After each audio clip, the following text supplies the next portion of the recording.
Hey, I'm Brody Brazil, and welcome to Teal Town After Dark. Good evening, Sharks fans. It is Monday, March 25th, 2019, and the San Jose Sharks lose to the Detroit Red Wings 3-2. Oh boy. And they have now lost 6 in a row after winning 6 in a row, and we're on the verge of taking over first place in the Pacific Division.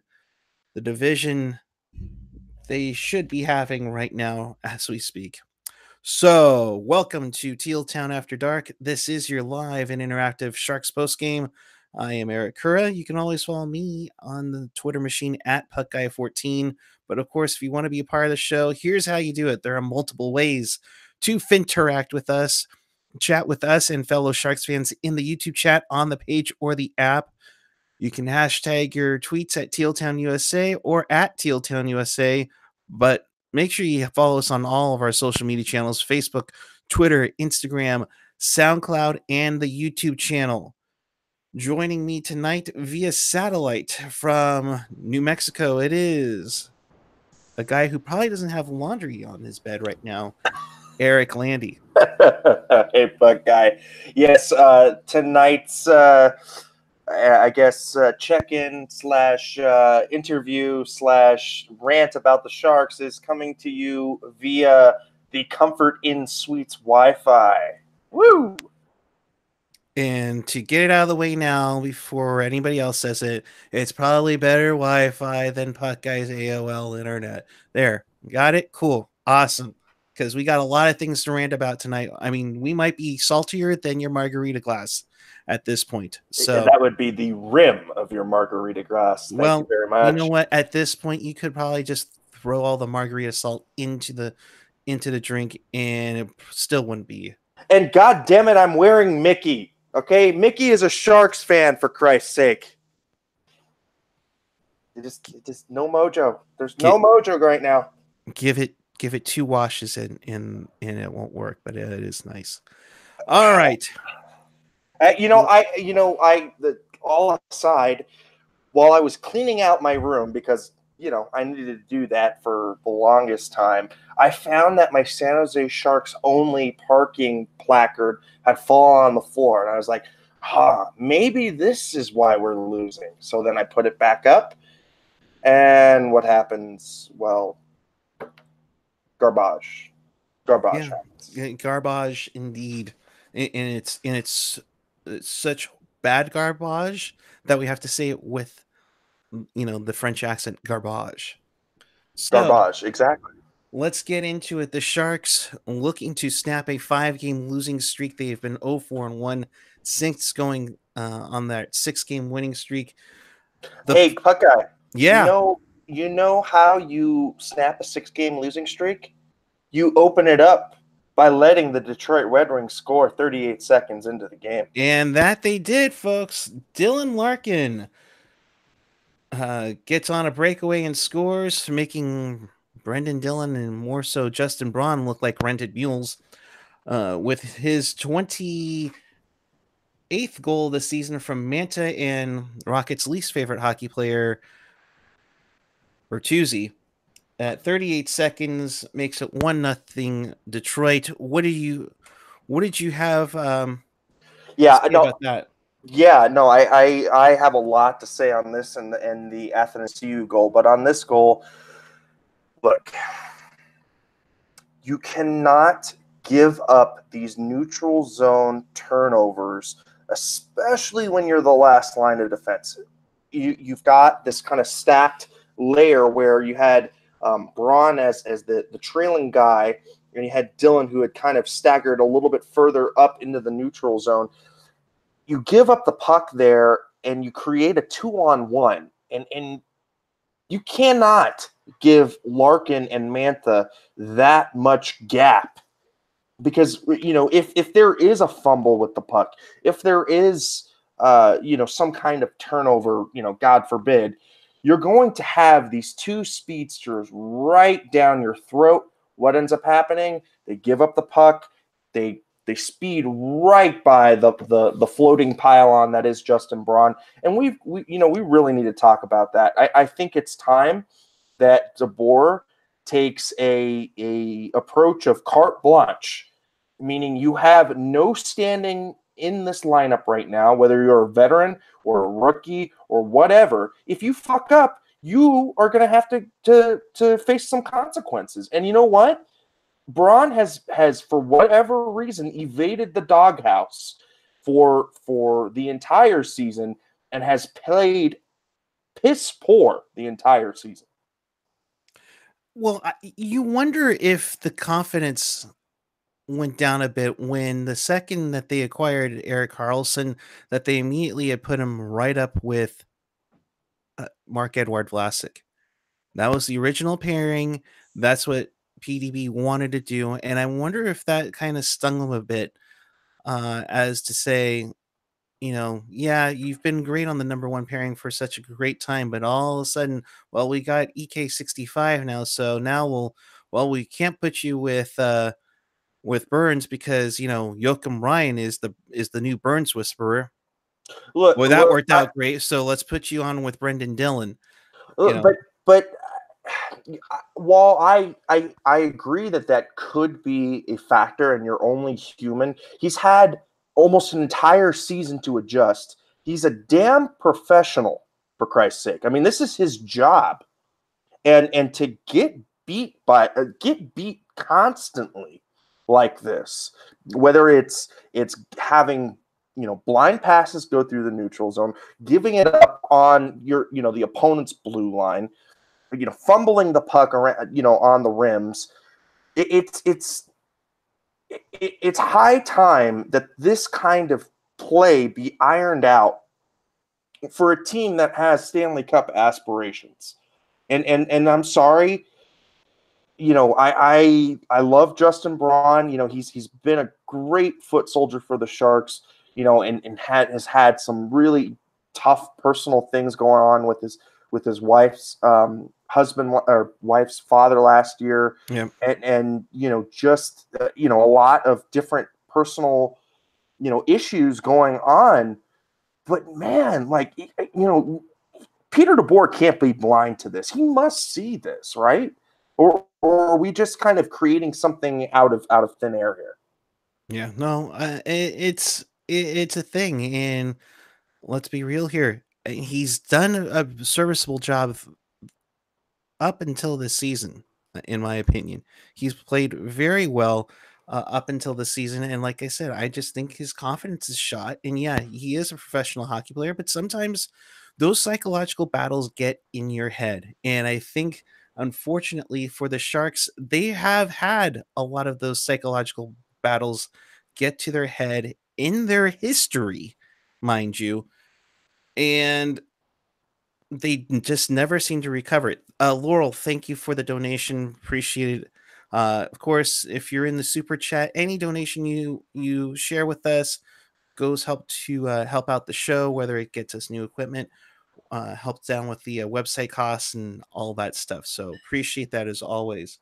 Yeah, it goes directly to the content providers, and it goes to a really good place, and we can continue to give you guys this kind of coverage and this kind of content, because it's our passion project, and we started out negative monies, so making anything, and all the contributions, whether it's cents on the dollar here, or we had a pretty large donation the other night. It's really appreciated, and not expected by any means. We love doing this. We appreciate it immensely. Yeah. But yeah, getting back to the Braun question, I could understand if you're being paired with a third pairing scrub, but you're being put with Brendan Dillon. And Brendan Dillon has consistently been good this season. Yeah. He was good last season. So, you can even argue he's been one of their best defensive defensemen this year for sure. Yeah, over the course of 82 games this year, I would totally agree with that sentiment. I would say he's been more consistent than Vlasic. Vlasic has definitely been on a tear in the last, 15 games, and looked a lot better defensively since the break. But Brendan Dillon has been consistent. Yeah. So, it's, again, you would understand if it's a third line, a third pairing scrub that you're being placed with, but you're being placed with Brendan Dillon. You know what? It's time. Honestly, Eric, it's time to cut all the bullshit aside and all the excuses aside, because we're getting to crunch time here. We're getting to if anybody remembers Junkyard Wars, Tinker Time. At the very end, you get an hour before you're supposed to present whatever you create. You're supposed to present what you've done, the accomplishments of this season is now. Yeah. Hey. And I'm going to pull this up right now because I think it leads into everything. And Joe Pavelski, what would you say to this team right frickin' now? Because it needs some loving right now. Just fucking stop. Look, it probably fucking started with us. Fucking everybody, we want it, right? Want to do it ourselves. It's not going to work that way. It's not going to work 15-second shifts. Pace is going to have to be fucking high. Short, get off, good changes. Can't get skated. There's a fucking lesson out there. 25 games left. Fuck. They're all playoff games for us. We got fucking nothing right now. Soft shit doesn't win in the playoffs. In these last 20 games, it's not going to fucking win either. So fucking, there's one way we're doing it. We're doing it fucking hard. We're getting lines. We're not cheating. Fucking rimming, going to the net. It's going to be fucking. Now, that was 4 years ago when they were prior to the Stadium Series, when they were still in a playoff race. And to me, it's just getting frustrated to see how this team has just faltered. And I mean, we just only talked about the goal, and that was 38 seconds in. But what's alarming, Landy, this is the 63rd time that the Sharks have allowed the first goal in the game. What we have, I think they've played. There's only five other teams that have had 60 or more goals in the first 5 minutes of a game. The rest of those are non-playoff teams. Yep. It is the 50th time that Martin Jones has allowed a goal in the first 5 minutes of a game out of 58 starts. Look, I love Joner, and I think this team has just has taken their foot off the gas, but that's unacceptable. It's unacceptable. I think for me, at least, that stat is a little bit more revealing about the defense not being ready to come play. I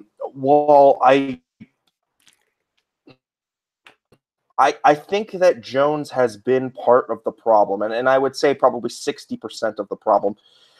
I thought that tonight, I thought that he played decent. I didn't think that he played bad. I didn't think that he played out of his mind, but he played good enough for that team to win. Yeah, that's the thing. And your goalie can win you games and lose you games, or you can just be kind of neutral to a game. And tonight I thought he was neutral to a game. He was neutral because he let in that first goal. He saved your bacon in the third period. He came up with some big saves in the third. We'll get to that in a little bit. 5:34 the first. Braun takes a holding call and just adds to the S show that he had early on in this game. Sharks outshot Detroit 11-9 in that period. Detroit doesn't do anything on that one power play, but then Detroit just destroyed the Sharks in the faceoff circle, 64% at the faceoff dot. Just rough to see. What was rougher was the second period where, the Sharks continue to be passy and not shooty. 5:34, Athanasiou goes off for tripping. Sharks don't do much on that power play. 10 minutes in, Kane has a 2-on-1.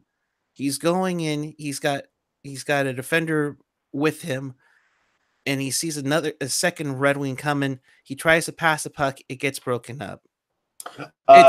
That's one of those things where it's like, boys, you got great shots. Get the puck on net at least. If anything, get that second guy set up for a rebound on Bernier.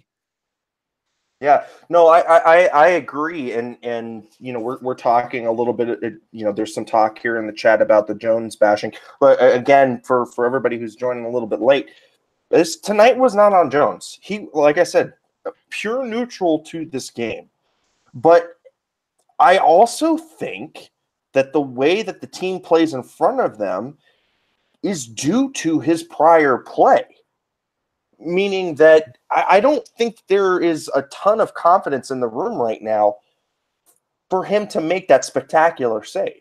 Yeah. They say, oh, we're confident in our goaltenders. We have all the confidence in the world. We hear it repeated. But when you're looking at a goaltender who's sub 900 save percentage, this has got to be wearing on the confidence of the team as well. So, while tonight I would not put it on him, I think that it affects the play in front of them. Yeah, I completely agree. And just the shots,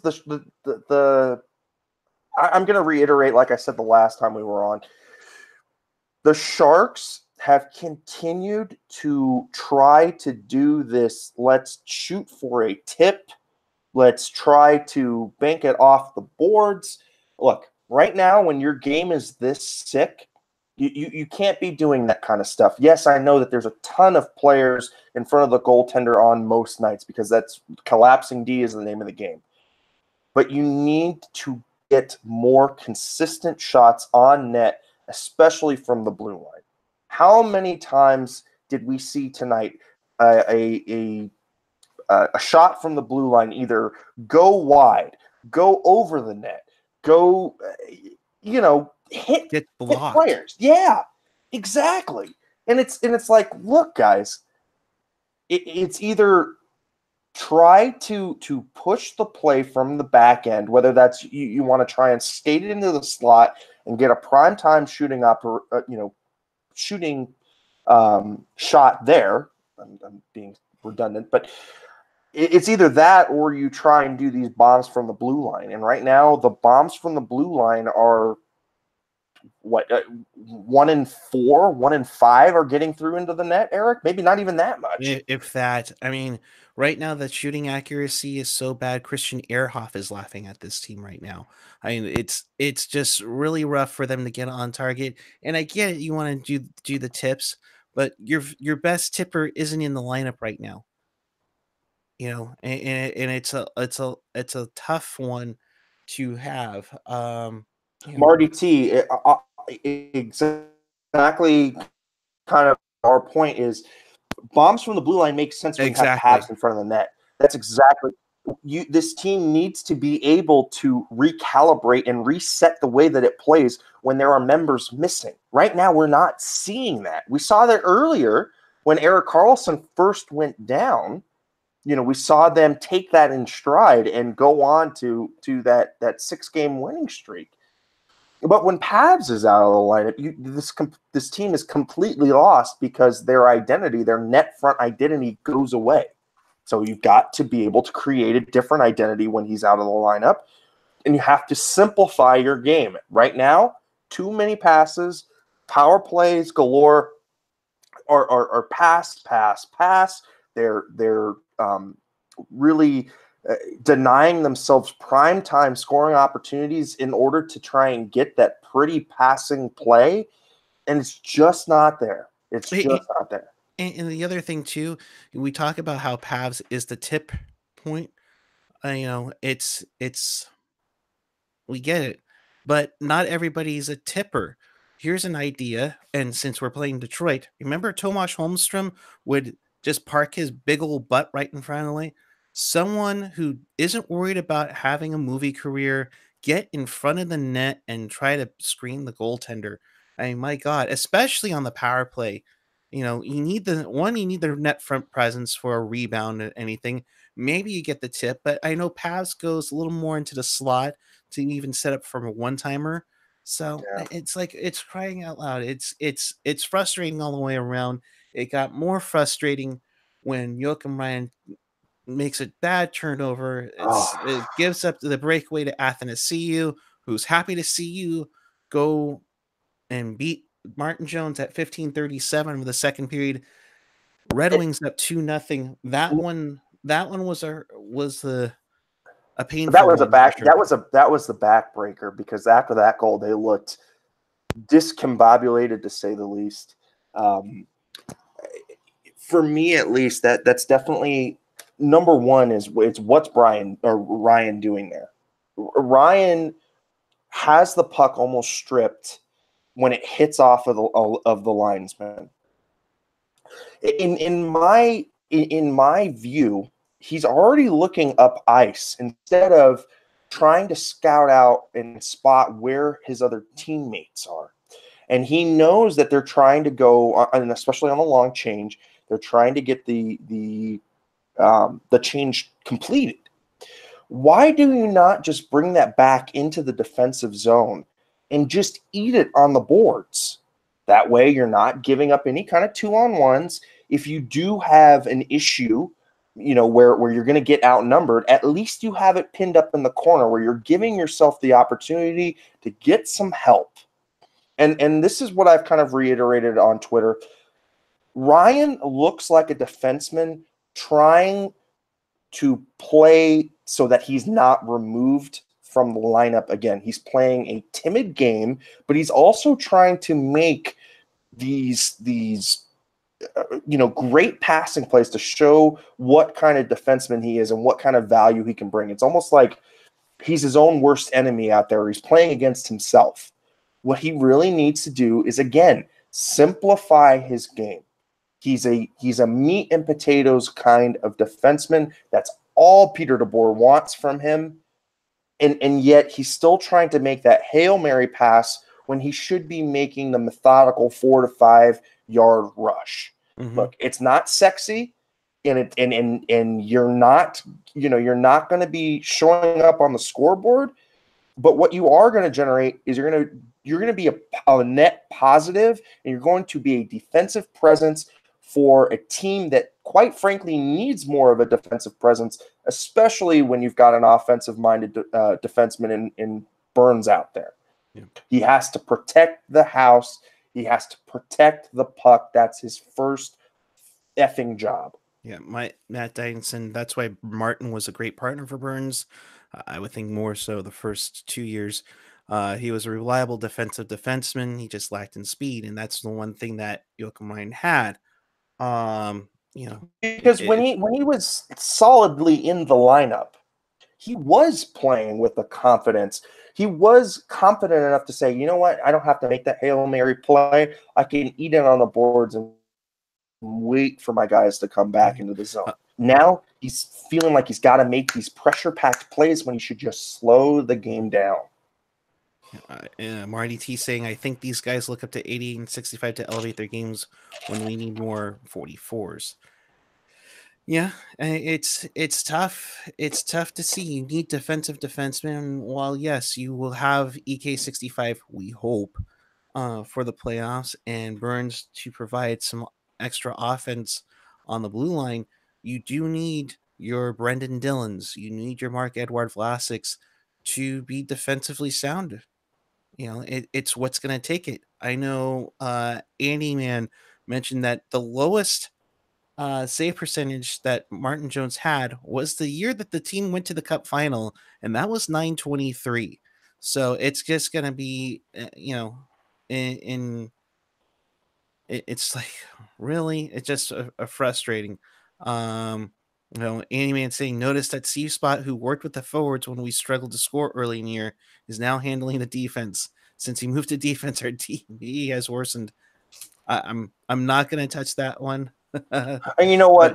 I mean, honestly, right now, Burns looks like a player who's a little lost out there, right? And I think that's because he doesn't have a lot of confidence in Ryan. He had confidence in Šimek. And that's the thing. When you've got a player who's got confidence and knows he can make some serious creative plays and knows that he's kind of got his security blanket back there, he plays better. It's just flat out. You can just see it in the way that he breaks the puck out. He just plays better. Right now, Burns, to me, looks like he's got the weight of the entire defense core on his shoulders. And that's not a good position to put him in. Because, he is a Norris winning defenseman, but he's not going to – you can't trot him out 60 minutes a game. Yeah. And that's very tough to deal with. But moving on to the third period, that's when things actually started getting crazy. The first two periods, okay, nothing too much happened there. The Sharks outshot Detroit 23-18 after 2. But third period gets going. 30 seconds in, another breakaway. Athanasiou had a chance to go in. Jones makes a huge save that kept this team in the game. 4 minutes later, another breakaway. Jones again makes the stop there. So while we can complain about the first 5 minutes of the game, Jones did come back to save them, but it's a tough one. 7:21, McElrath goes in for slashing Jumbo, which kind of stung Jumbo a bit, and I hope he's okay. But unfortunately, what wasn't okay was the worst. My God, again, I've seen this happen before in 2004 in overtime of Game 1 of the Western Conference Final. It was like the worst line change in NHL history. Yeah. The team, the Sharks, who are on the power play, and the Red Wings are making a shorthanded chance, and the team is making a change behind them. Yep, it's absolutely unacceptable that only one or two players are back there helping out Jones. Jones can't come out to play it because Red Wings are coming. They missed a shot on the first try. They bang home the second one, and there's just standing around and late to it. A shorthanded goal by Christopher N. makes it 3-0. Glendening and Helm with the assist at 8:35. That's your backbreaker, and that's your game winner, folks. And I'm sorry, but stuff like that, along with the puck over glass and the hella dudes on the frozen pond penalties that we saw earlier in the season, and now we see this bad line change when you're supposed to be playing defensively despite being a power play, is unacceptable. And unfortunately, a bad line change is what cost this team at least a point tonight. Yeah, Eric, I'm for everybody who's listening post, when they're listening on the replay to this, and you're going to have, if you listen to a podcast form, be prepared to hear the bleep meter. It's game fucking 76, and you're still making piss poor line changes. The line changes have been an issue in the second period the entire year. It has not been addressed. Line changes on the power play have been an issue not being addressed. And it's game 76, and you still cannot make clean executed line changes. I don't know. I don't know. I'm flabbergasted. It's like, do you guys need to be, basically practicing this? I mean, is this what you really need to be practicing? Game 76? I agree. Yeah. It's absolutely mind-boggling, and a lot of these guys have been around, so they know what they should be doing. So I don't understand that at all. So AJ opposing as someone jot this date down. Landy's internet is worse than Puckeye. This will never happen again. Shut up, AJ. Yeah. Hey, you know how my internet had to be worse than Puckeye's? I had to be calling in from New Mexico in a hotel. Okay, that's how it was able to be. We'll touch on that in a little bit, but so 8:35, N gets the shorty. That makes it 3-0 Sharks. 20 seconds later, they finally woke up. Evander Kane decided to shoot too. He gets his 29th of the season on the power play. Thornton and Heed with the assist there. Landy, Eric? Yeah, I was just going to ask you this question. How did they score that goal? net front presence. Exactly. It was a garbage goal, to say the least. I put a tweet out there on my Twitter with a GIF from the 94 playoff run with a gal holding a sign, "We love ugly hockey." Yeah. No, you know what? Ugly duckling goals are still goals. And they're still ducklings. And they're still cute, even if they're fugly. You know what? A win is a win. And when you've got two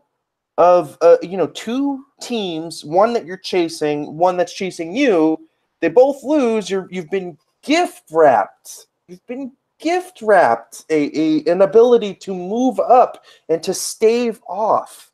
Yep. Yeah, and especially on a 5-game losing streak, Eric. I don't understand why the simple game is not implemented. Yeah. And maybe it's too hard. Maybe it's too hard. Maybe they don't. Maybe there's not enough, gusto to play simply because it's harder to play simply. Maybe these guys are afraid to go in front of the net. Maybe they don't want to get hurt. Who knows? But and I get it. But you know what? You do what you do to win. Yeah. And in life and as in hockey, it takes goals to win. I swear I've heard that in the commercial sometime. 9:23, Larkin takes a penalty for hooking at 15:21. Detroit takes another penalty. I mean, the Sharks had plenty of chances to get back into this game. Unfortunately, Hertl pots in his 33rd of the season because he notices that his battle between goals. Watch out, Kane scored one, so that means Hertl has to score one. Literally. Hertl gets his 33rd. He was parked right in front of the net. What a shock. Meyer and LeBanc on there too little too late. That comes with about 4 seconds left. That doesn't get the job done. Sharks lose 3-2. There's your ultimate teaser goal, but hey, you know what though? Listen to this. At least have been more appropriate there. Sorry. Hey, at least Burns got the puck on net, right? The freaking Bernier had to make a save there, so it wasn't for a lack of trying with 4 seconds left. And look, you're exactly right. Too little, too late. Not enough buy-in into a simplified game. Yeah, and quite frankly, head in the clouds with the line changes and head in the clouds with the giveaways. You know what? This is going to be this team's undoing. And I hate to say this, but that's Detroit doing this to you. What will it look like when you've got Vegas? Well, and that's the thing. You lost to LA and Anaheim last week, 2 of the worst teams in the West. You lost to Ottawa pretty badly in December, where you had to call a team meeting. You lose to Detroit. So essentially, you lost to the 2 worst teams in the East now. Throw in Florida for that matter. Within the last couple of weeks. I mean, the effort is unacceptable. When you have Brett Hedican about to blow a gasket during the second intermission and basically said there are way too many passengers on this team right now, that tells you something. That's like almost to the point of Ray Ratto's just win the game. Yeah. We don't ever see Hetty that animated. I mean, I'm trying to look for what Bakes said as well. I mean, Bakes even said, what was it? Will do or do it. I mean, it's just one thing after another. And it's like, come on, boys. And you know what? To even go further on that point, Eric, it's not like these teams are beating them because of talent. That's the scary thing. It's not like there's not enough effort. It's not like it's they're being completely outhandled. These are self-inflicted wounds. In the thing there, and I know AJ's going to roll his eyes the second I say this, but to use an analogy from the hockey movie Miracle, you don't have enough talent to win on talent alone. Yes, this is the best Sharks team we've seen on paper. That doesn't mean you're going to get the Stanley Cup handed to you.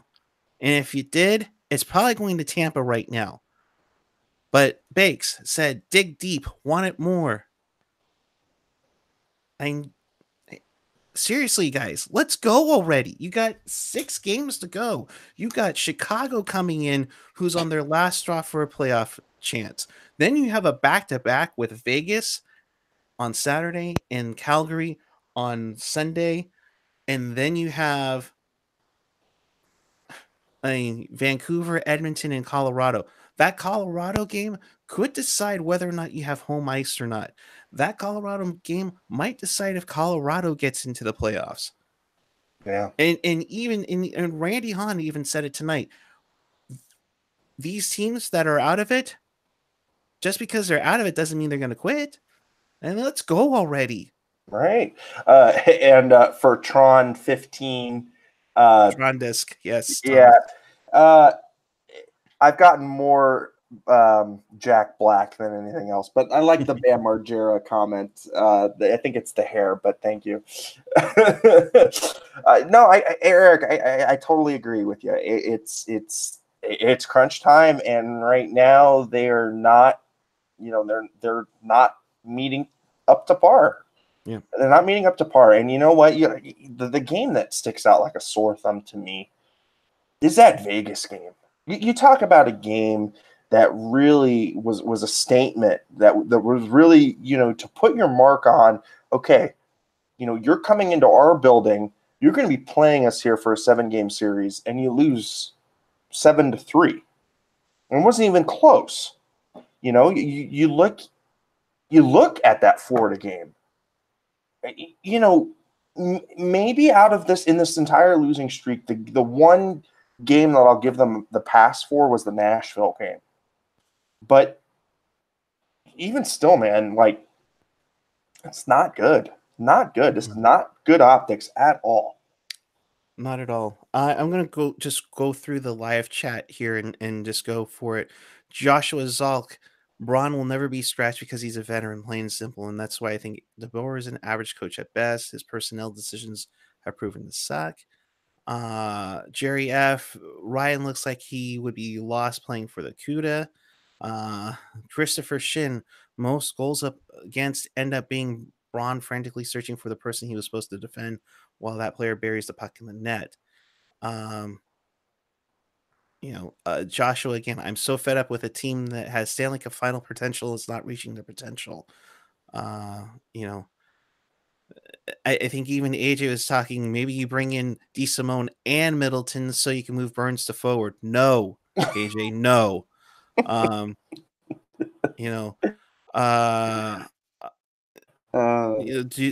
Pavs and AK65 come back early if the Sharks get close to losing home ice? Who knows? PDB and Annie Man, thank you for saying that. Quote, we didn't have many guys who had legs for 60 minutes. He mentioned Burns was one of the few who did. I mean, seriously? And he continued on to saying, I don't care who you play. If you don't play with the proper level of desperation, these are the results we get.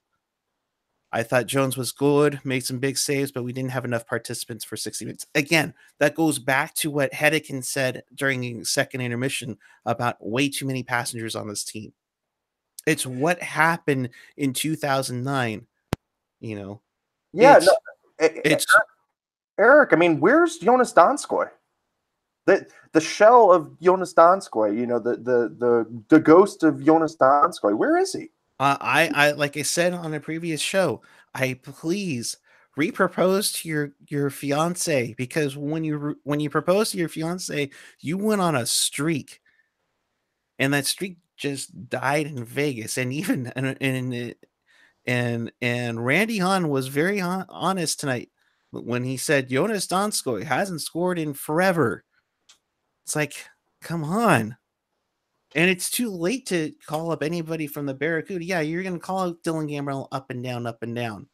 You know, you're not going to call up Francis Perron. You're not going to call up Alex True. It's one of those things where you have to get going. You know, Yeah, no, and I totally agree. I tend to think, I look at Alex True as a guy that I'd be interested in bringing up. Another guy, if you really wanted to play that black ace, kind of card, is Joachim Blichfield. But Portland's going to be in the Memorial Cup, but playoffs. But they're supposed to not do so well. So we'll see where and how Portland end up. But he's a guy that I would look to maybe inject something. But look, this team needs something right now. They have a fourth line that I like the pieces of it. I like Gaudreau's game tonight. Gaudreau looked like he had some skates, but he's put away in the third period. Yeah, why doesn't Peter DeBoer redistribute the fourth line? Basically, put Gaudreau maybe with Couture and Nyquist, or Couture and Meyer, or why doesn't he put Carlson back with Thornton and Sorensen? So give him two Swedes to pass to. I don't understand the deployments that Peter DeBoer is doing. Does anybody? But and AJ saying, "F it, bring up Shimolovsky and Chekovich too." I think they're still under there. All that being said, I think I have the stat here as well, because I mentioned on the broadcast tonight, the fourth line in its last two games have drawn 3 penalties, so they're doing something in that sense. Also, another thing that the broadcasters mentioned tonight, on March 1st, the Sharks power play was 7th. Now, remember, earlier in the season, it was like on the top 2. It's now 21st in the league. Oh, you penalty kill. Sorry. Penalty kill, I'm sorry. Yeah. And Andy, man, not sure who else caught this tonight on the telecast, but Vlasic is the Sharks' leading scorer since February 23rd. That's 1 goal and 9 assists. Unacceptable. No, yeah, I not really much more to say than that. Yeah.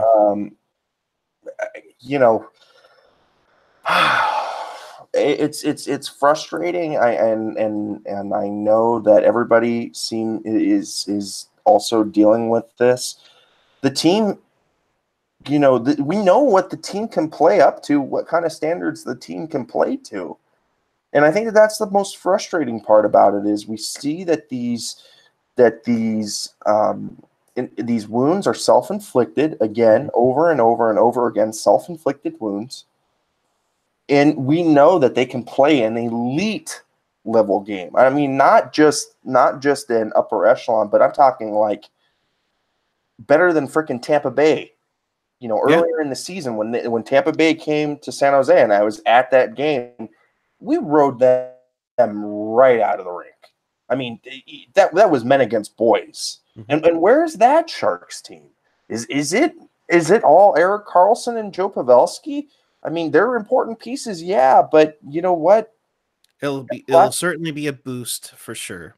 Last time I checked, there's still a bunch of 50-point scorers on the team. Yeah, I agree. Now, let's not get crazy. I doubt DeSimone's going to get in there and play. But, Couture barely had a voice on Postgame, apparently. He's still recovering. At this point, we need healthy guys, either whether they don't feel good or they're not feeling great with their bodies. This team needs to get healthy. This team needs to get on there. And honestly, they need to get it going soon.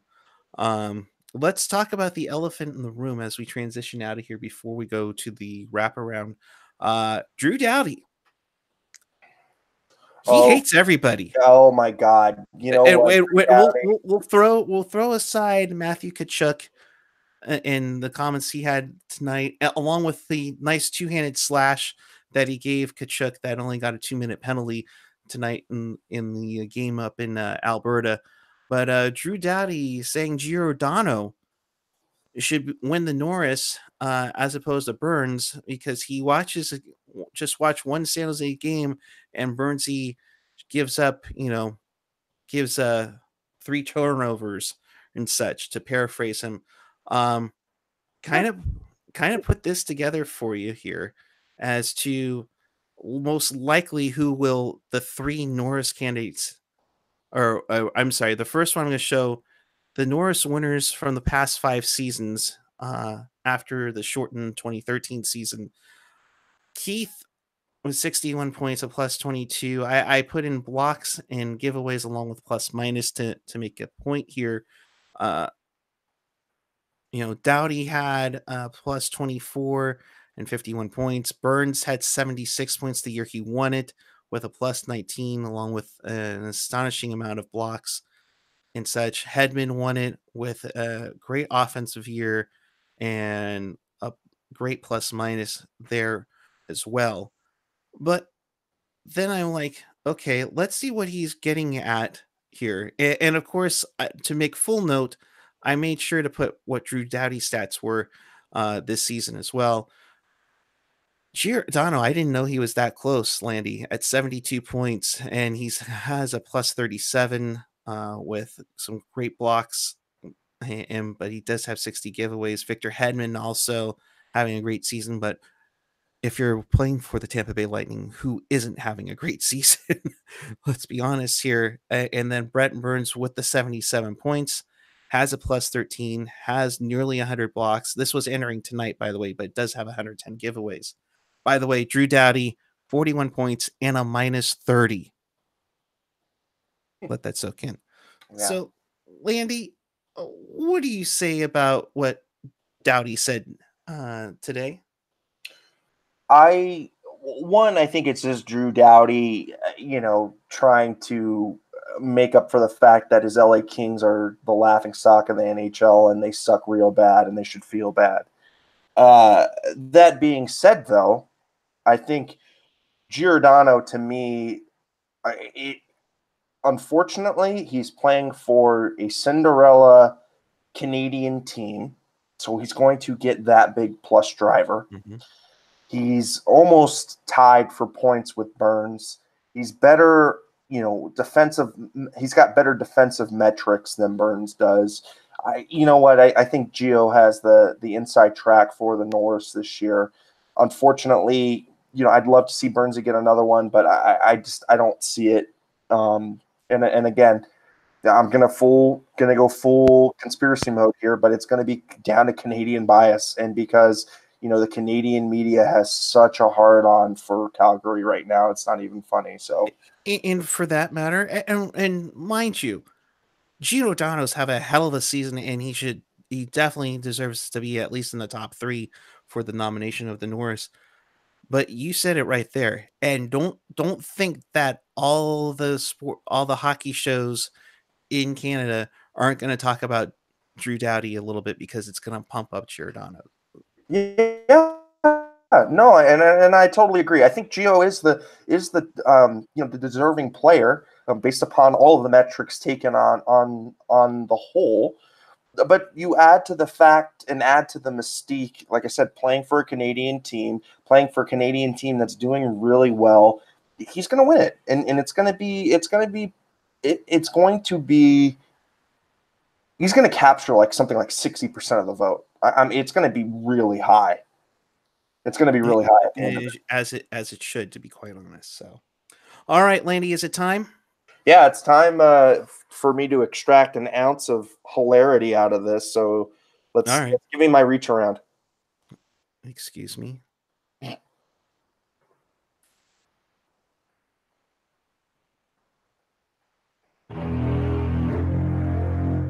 Have the goddamn common courtesy to give him a reach around. It's wrap around. All right, let's get to it, folks. To the night's action in the NHL. It is your NHL wrap around in Toronto. John Tavares with the rooster trick. He scores 4 goals as the Leafs win 7-5 over the Panthers.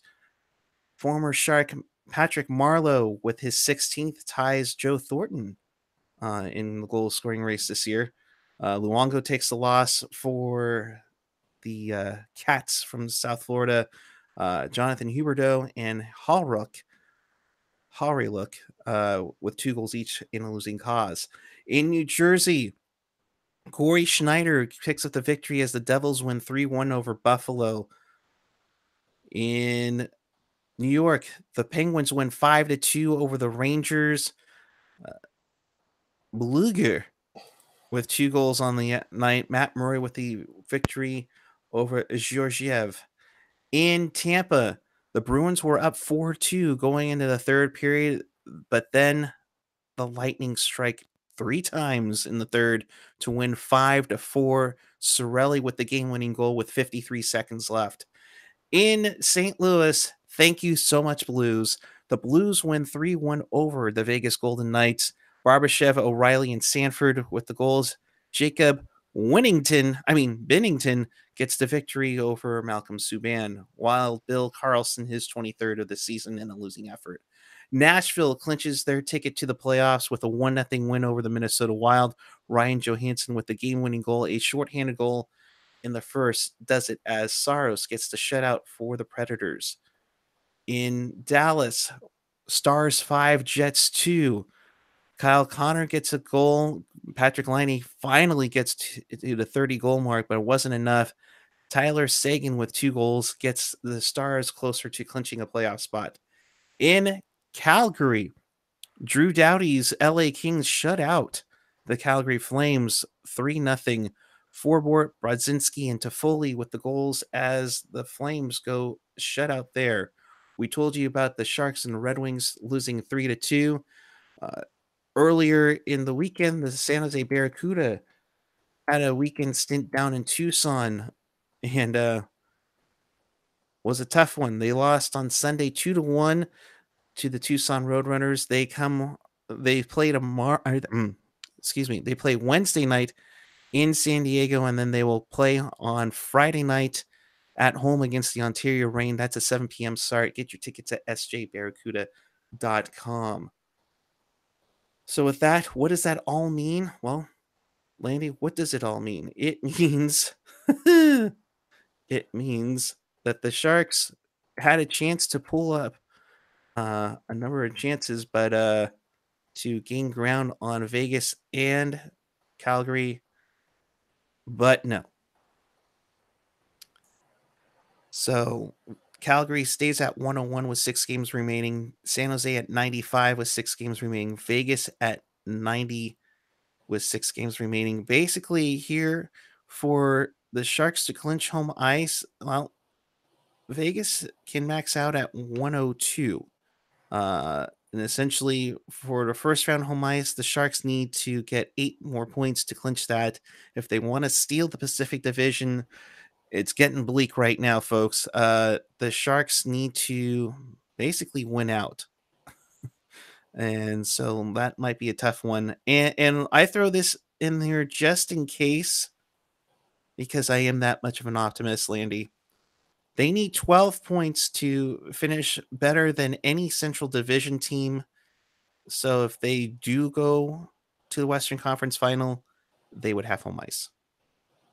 Yeah. Like you said, they got to win out. And God, I hope they can take advantage of a spiraling Chicago team. And then by some miracle, Pavs and Carlson visit Lords and get the elixir of life or whatever and, go on for a miracle run. But am I holding my breath for that? No.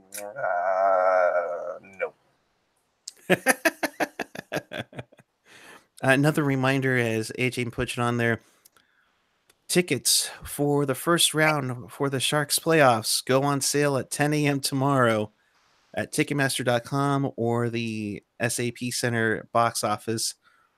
So get your playoff tickets ready. It's always a fun atmosphere there at the Shark Tank come playoff time.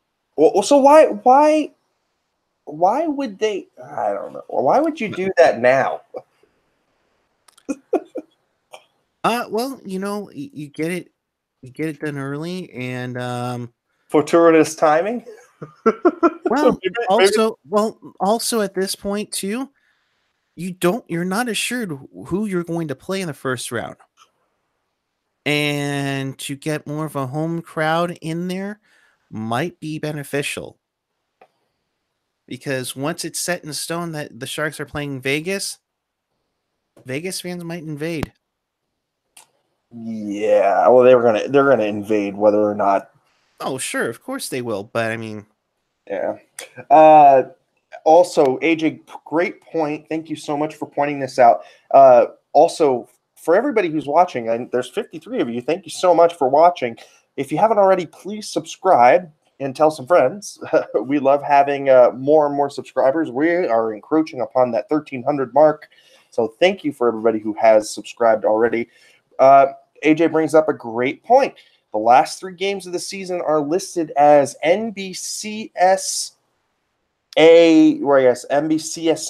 Plus yes. only. So if you guys are wondering where to find the game, it is NBCSN Plus. That is because opening day is this Sunday. No, it's this Thursday. Thursday. Oh, Yeah, it's Thursday. That's why. So if you're looking for the Chicago game against the Sharks, it'll be on NBCSN or NBC Sports California Plus. Log on to NBCSportsCalifornia.com to find it in your area. If you are on the Xfinity out here in the Bay Area, it's going to be on your remote. I can't think of the channel right now. I think it's like 785 or somewhere in there, but just go to NBCSportsCalifornia.com to find where you will find the game in the area. So, yeah. I'm trying to think here. I'm just talking to myself. I'm trying to figure out when the Giants play. I thought it was Sunday. I could have sworn it was Sunday. But who knows? Not me, apparently. Yep. So, and they're talking the playoffs will be on the Golf Channel. Yes, it wouldn't be surprising if that was that case. So, all right. Well, in case you missed anything or you want to watch this again, I don't see why not. But would you want to watch the game tonight? Check us out on tealtownusa.com or your favorite podcatcher, whether it's iTunes, Google Play, SoundCloud, Stitcher, TuneIn Radio. Of course, as Landy just said, make sure you smash that subscribe button. We appreciate it immensely all night long for sure. So, Landy, your final thoughts on where the people can find you. Final thoughts are for the love of the hockey gods. Let's start with baby steps. Let's beat Chicago like 2-1. I'd be happy with a 2-1 winner. That's my final thoughts. And as far as where you can find me, you can use my first name, that's Erik, last name Landi, on all the social media garbage. And come find me, come talk hockey, come talk baseball, and let's go do this thing. If we're talking baseball, when it's time for a change, think Speedy Oil Change and Auto Service, your trusted oil change, tune-up, and repair experts. Landy's girlfriend just entered the room, so. Uh-oh. In other words, we need to go, or I should say Landy needs to go.